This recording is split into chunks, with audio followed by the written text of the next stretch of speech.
beloved one, and welcome to Sophia Speaks. It is such a joy to meet with you in this space. This is going to be the second episode of Sophia Speaks, where we are sharing love and wisdom from Sophia Christ consciousness, really through the human lens. A little bit about me, and honestly, this is all in part one. You can go watch be better informed if you go back to part one. But my name is Megan, and I embody Sophia Christ consciousness and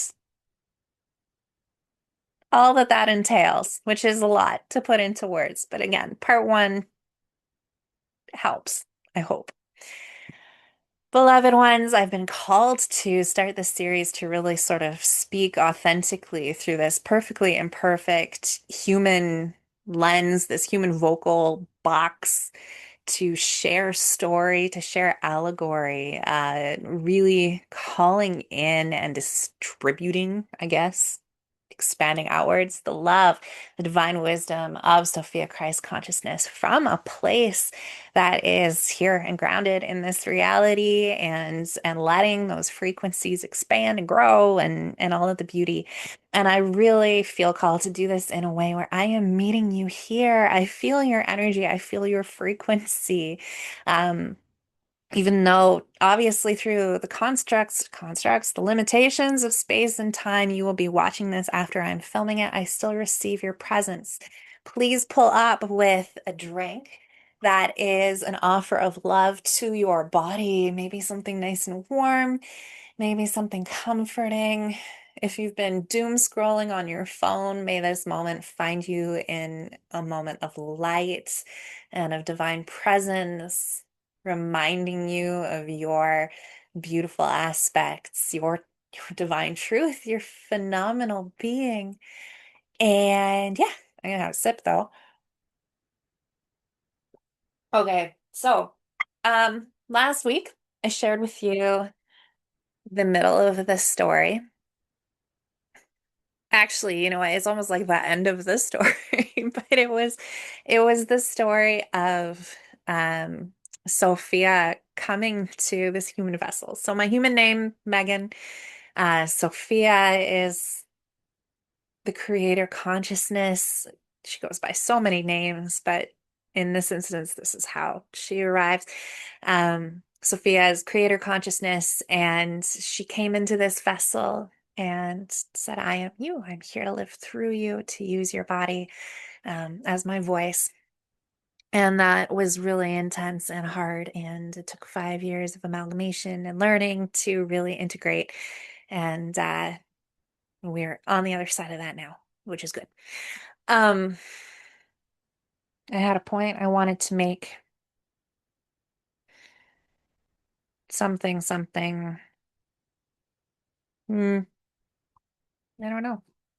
Maybe it'll arise again. So I want to share a little bit about my human experience. Um, and this is something that I haven't actually talked publicly about. I want to talk about my life predating my Sophia experience.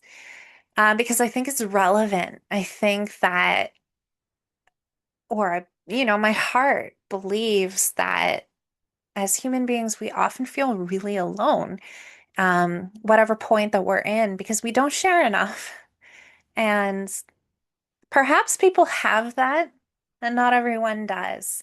And if you are someone who feels a little bit alienated, a little bit alone in what you are moving through, um, I empathize and I share this experience uh, because it may resonate somewhere. Is this? No, that's been shown. So I was born in Western Canada. I'm gonna be a little bit couchy of details because personal information on the internet, obviously. And while I'm not worried about that, there's just this sovereign kind of boundary thing that we're gonna do where I'm not gonna be too detailed in all the details. So I was born in Western Canada, and I was born the first grandchild on one side of the family of eventually 13, which is a relevant fact. And on the other side of the family, my my siblings and I are the only grandchildren. And I was born to second generation German immigrants. So all of my grandparents had come from Germany in the 50s. And my upbringing and my relationship to that was really positive for the first while. Um, I was raised for the first 2 years of my life with a lot of my maternal grandmother's kind of input. And my paternal grandparents are really strong lessons in narcissism, patriarchy, non-love, etc. But my maternal grandparents were just fabulous. They treated me in my innocence with such unconditional love. I will say though that my family were incredibly religious and uh, for better or for worse, sort of at this point. So I'm 2 years old and my parents moved to Ontario. So it's just the three of us living in Ontario. All of the extended family are far, far away now. And we make a go. I remember in my earlier life having very lucid moments, very present moments. I remember being born. I remember choosing. I remember being outside the hospital and then coming through the birth canal and all of the trauma. I remember shortly thereafter being put under lights because I was jaundiced. And I'm in this existence with these lights, and everything is just really uncomfortable on my skin. And I have no love. I'm not receiving nurturing. And I'm just like, what is this? Why am I, what? This is not what I signed up for when I chose to come through that birth canal, which was also really uncomfortable. Um, so I have memories like that. I have lucid moments as a child, recognizing that my reality wasn't real, recognizing that the walls that formed my bedroom were just energetic blocks, or not blocks, but like mirages. And that everything was kind of false. And I could see the different dimensional aspects of everything around me. And it was really quite uncomfortable because I could feel people's hearts. And there was so much that was just jarring. And we forget sometimes how perceptive children are, I think, and they really do see and feel and perceive that which is not in alignment. So I have lots of memories of these experiences growing up. And then so I grew up as an only child, and we lived in the first 10 years of my life in the city. And so I got a lot of exposure to things that were like sort of more cosmopolitan, and going to concerts and going to art shows and eating at restaurants and participating in fashion and creativity and architecture, and just life was really full of this dynamic beauty. When I was 10 years old, my parents gave birth to their second child, my brother, and we moved to a small town. My father is a scientist, so it was sort of in alignment with his work. And when we moved to this small town, my parents started going back to church. There was, I shouldn't say going back to, they just didn't have a church where we were in the city. And so, but in this small town, we had a church and everything closed in. there was a new baby at home whom I loved, but I was at a point where suddenly I was uprooted from all that I had loved and all my friends and everything. I was excited for this adventure, but then those things that in my external reality, I had enjoyed so much, I didn't have access to anymore. And I had to make new friends, and it was drama, drama time in life, right? Preteen years, hormones start to fluctuate. And it was very lonely. And we were like at church all the time. And so those programs began to come in where sort of this stark morality and the patriarchal mores deeply embedded. And that was really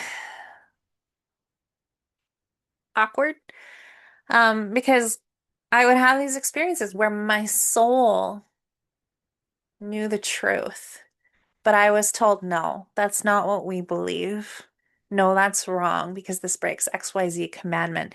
And and you start to stuff energy down and kind of become withdrawn and internalized. But I couldn't be that person. I tried to do that for the first few years, but I started to become so angry and lash out all the time. And then my other little brother was born when I was 13, he was born, so huge age gaps everywhere. And I just blazed through life at that point, using the fire of my belly and of my truth to um inform what I felt and what I believed, but still with these structures, still being told, no, that's wrong. And anyway, eventually I got out, small town, um, went to university, and I felt deeply called to study history. I wanted to really immerse myself in understanding human nature. And it was in high school that I was shocked to learn that Germans are not historically the most fabulous nationality. Um, and that what I had grown up with, the love and sort of the traditions that were more Germanic in nature, etc., had so much darkness on the flip side of them. And there was so much shadow.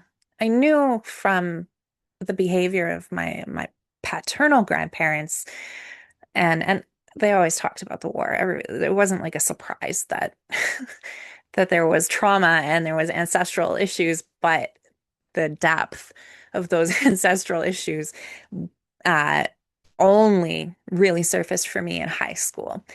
And I got buried underneath them. And it was like my mission to climb my way through this intensely dense darkness, this intense non-love, and this included traveling to Germany and confronting and giving myself PTSD as a result, and um, immersing myself in the hallowed depths, the depravity, the just we going to the how humanity can really be like.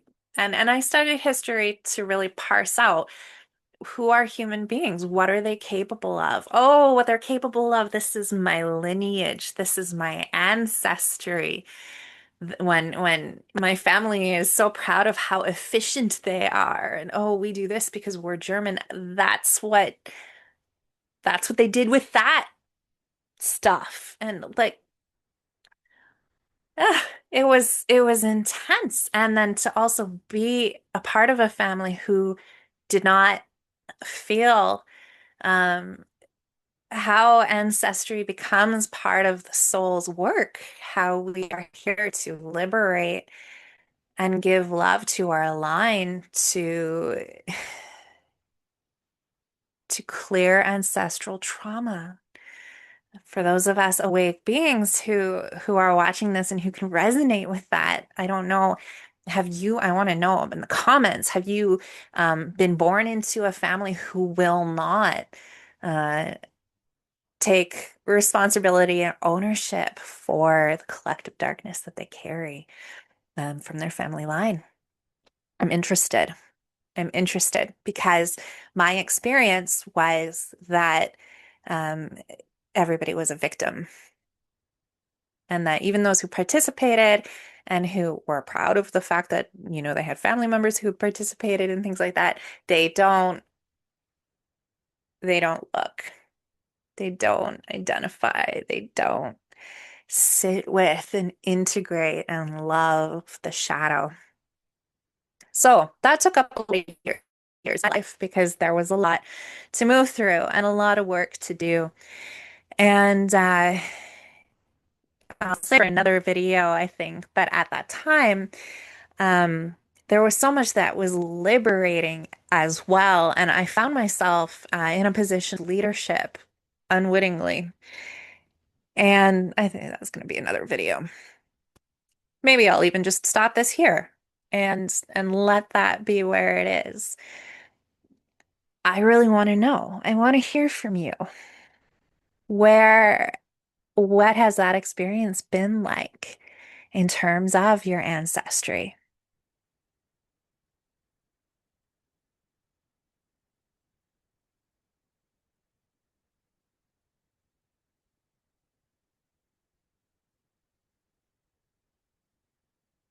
Okay, my video has been lagging, so I don't know, but I really want to hear from you. What has that been like in terms of healing your ancestry?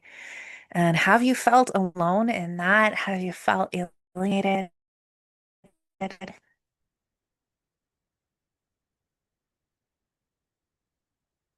Have you felt not met by love? I think it is time for me to end this video because my system is lagging, and I think I think, although I didn't mean to, I hope I did not bring in heaviness to this story.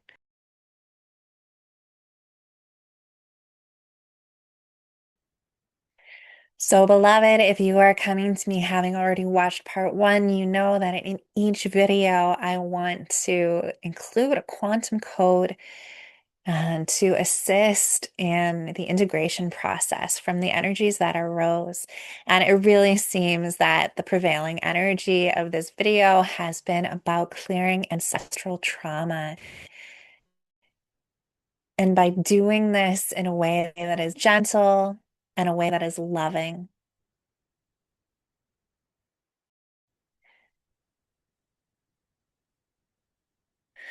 this video is lagging so much. I really hope it's not in the recording. So this code will be 773214. 773214. 773214. This code is like soft water on our ancestral lines, and it meets our ancestral trauma in grace and in love and with healing. There is no judgment. There is only the washing away.